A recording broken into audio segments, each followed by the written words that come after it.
Good morning student. देखो मेरे प्यारे बच्चे, कुछ टेक्निकल इश्यूज हो जाने की वजह से बोर्ड पे वीडियोस नहीं बन पा रही हैं। ठीक है, तो जब तक ये इश्यूज रहेंगे तब तक हम लोग वीडियोस नोटबुक और पेन की हेल्प से बनाएंगे, लेकिन फिर भी ये इश्यूज को हम लोग जल्दी ही समाप्त करना चाहेंगे। देखो बच्चे, जो आज का हम लोग का टॉपिक था, जो पिछली क्लासेस में हम लोग पढ़े थे, लॉ ऑफ मास एक्शन के बारे में। ठीक है, लॉ ऑफ मास एक्शन के बारे में पढ़े थे, गिवन बाय गुलबर्ग और वॉगे। जो साइंटिस्ट ने दिया था, गिवन बाय गुलबर्ग एंड वागे। ठीक है, गुलबर्ग और वागे ने दिया था। ठीक, यहाँ ध्यान देना है बच्चे कि अगर कोई भी रिएक्शन आपका ए और बी ये रिवर्सिबल रिएक्शन है, प्रोडक्ट बनता है सी और डी। देखो बच्चे, small A capital A, small A इसका स्टाइकोमेट्रिक कोफिशिएंट है, दैट मीन्स कि ए मोल लिया गया है। स्मॉल बी भी इसका स्टाइकोमेट्रिक कोफिशिएंट लिया गया है, यानी दूसरे सब्सटेंस का जब दोनों ये कंबाइन होते हैं तो सी और डी प्रोडक्ट का फॉर्मेशन करते हैं। तो यहाँ स्मॉल सी स्मॉल डी ये क्या है बच्चे, स्टाइकोमेट्रिक कोफिशिएंट है। अगर हम लोग पढ़े थे बच्चे कि according to the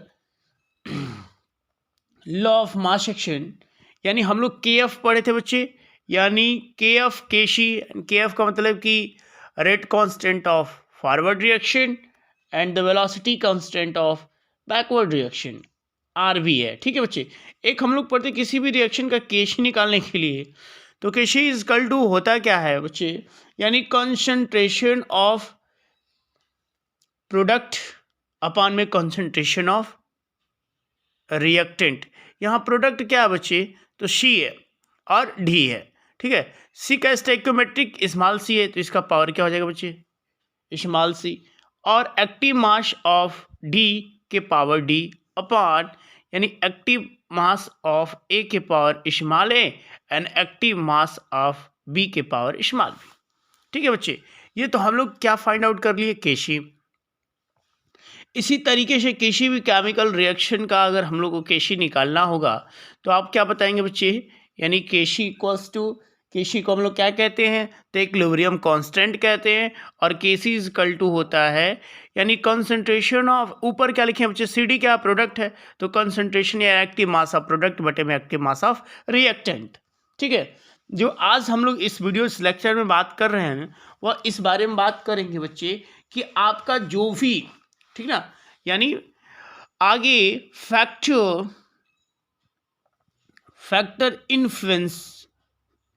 इन्फ्लुएंसी equilibrium constant.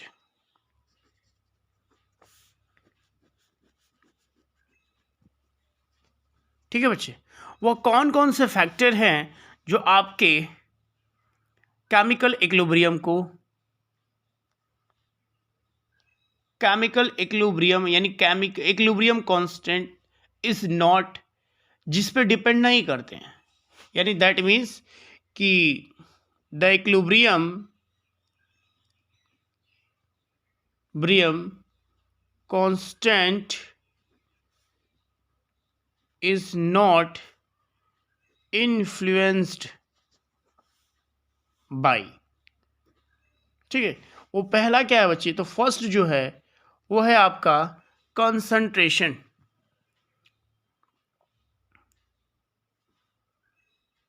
Concentration of reactant and product. Concentration of reactant and product. देखो बच्चे इस बात पे डिपेंड है, क्योंकि देखिए केमिकल रिएक्शन ए और बी को कंबाइन करने पर सी और डी मिल जाता है, या सी और डी को कंबाइन करेंगे तो ए और बी। दैट मीन्स कि ये कभी भी ये नहीं बताया जा सकता कि आपका इक्विलिब्रियम दोनों साइड से हो सकता है, यानी रिएक्टेंट साइड से भी हो सकता है और प्रोडक्ट साइड से।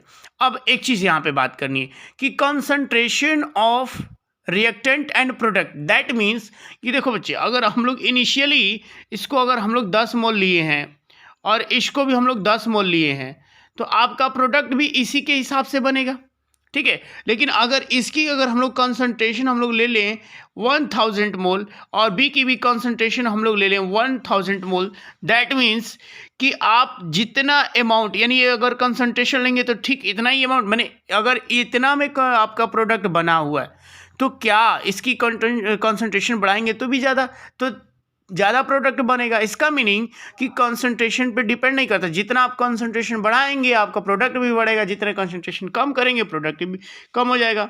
दूसरी बात है सेकेंड पॉइंट, ध्यान रखना है बच्चे, सेकेंड पॉइंट क्या है, तो प्रेजेंस ऑफ कैटलिस्ट, ठीक है, प्रेजेंस ऑफ कैटलिस्ट। देखिए बच्चे ध्यान से, प्रेजेंट ऑफ कैटलिस्ट क्या है, तो जो कैटलिस्ट हम लोग बार बार बात किए थे बच्चे। देखिए एक एग्जांपल मैं लिख रहा हूँ, N2H2 gives 2NH3, ठीक है बच्चे। यहाँ पे आपका आयरन कैटलिस्ट की तरह और इधर molybdenum.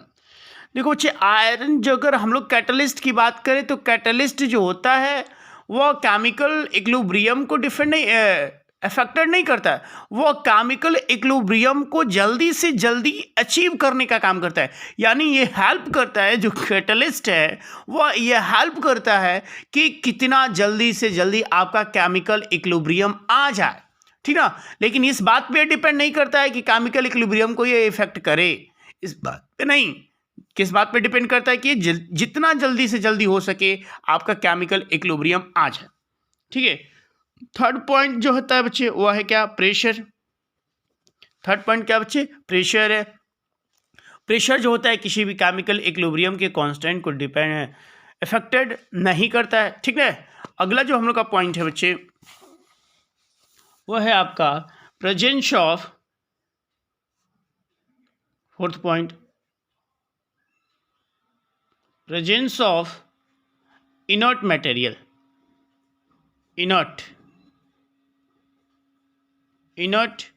Material, presence of inert material का मतलब ये होता है बच्चे कि अगर हम किसी सब्सटेंस में, ठीक है, इनर्ट मटेरियल भी अगर यूज़ कर दे तो उस सब्सटेंस में कोई भी इफेक्ट नहीं आएगा।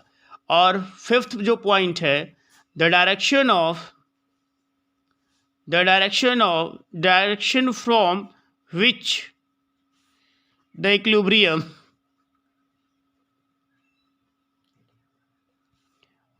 States it's reached. इस मीनिंग, इसकी बात समझेंगे बच्चे, अगर आपका रिएक्टेंट ए और बी कन्वर्ट हो रहा है किस में, सी और डी में, तो आपका रिएक्टेंट किधर भी हो सकता है। यानी दैट मीन्स कि अगर ए और बी को आप लिए हैं तो सी डी में फॉर्मेशन हो रहा है, और सी डी से भी स्टार्ट किए तो क्या बनेगा, ए और बी। अगर आप ए और बी को रिएक्टेंट लिए हैं तो सी डी प्रोडक्ट होगा, अगर सी डी को रिएक्टेंट लिए हैं तो आपका ए भी प्रोडक्ट होगा। तो इस तरीके से जो हम लोग देख रहे हैं इन सारे फैक्टर्स पे आपका इक्विलिब्रियम कांस्टेंट डिपेंड नहीं करता है, ठीक। तो आगे हम लोग बात करेंगे कि जब इस पर ये डिपेंड ही नहीं करता है तो कौन कौन से फैक्टर हैं जिस पर आपका केमिकल इक्विलिब्रियम डिपेंड करता है, ठीक है। तो हम लोग स्टार्ट करेंगे। देखो बच्चे, तो अगला जो हम लोग का टॉपिक है वो है आपका फैक्टर इन्फ्लुएंसिंग इक्विलिब्रियम कांस्टेंट। अभी हम लोग देख रहे थे कि वो कौन कौन से फैक्टर थे जो आपके केमिकल इक्विलिब्रियम को डिपेंड नहीं करते। अब जो हम लोग का टॉपिक है factor influencing the chemical equilibrium constant, तो पहला पॉइंट है आपका टेम्परेचर। यानी टेम्परेचर में आप लोग जानते हैं कि अगर किसी भी केमिकल इक्वेशन का या केमिकल रिएक्शन का टेम्परेचर इंक्रीज करेंगे तो सो मेनी वेरिएशन आएगा, और जिसका फॉर्मूला है बच्चे, इसका हम लोग डेरिवेशन भी करेंगे, ठीक है। यानी log K2 upon K1 equals to delta H upon क्या है बच्चे 2.3 0.03R in bracket T2 minus T1 upon T1 into T2। देखो बच्चे इसमें कौन क्या है, डेल्टा एच जो है वो है आपकी क्या, एंथैल्पी। आप लोग पढ़े ही हैं एंथैल्पी चेंज, पढ़े ना, ठीक है, बात समझ में आ रही है आप लोगों को। जो K1 है एंड K2 है वह क्या बच्चे, इक्विलिब्रियम कांस्टेंट है। क्या है ये, इक्विलिब्रियम कांस्टेंट है, इक्विलिब्रियम कांस्टेंट है, confirm. At temperature T1 and T2, ठीक है। और R जो है वो है आपका यूनिवर्सल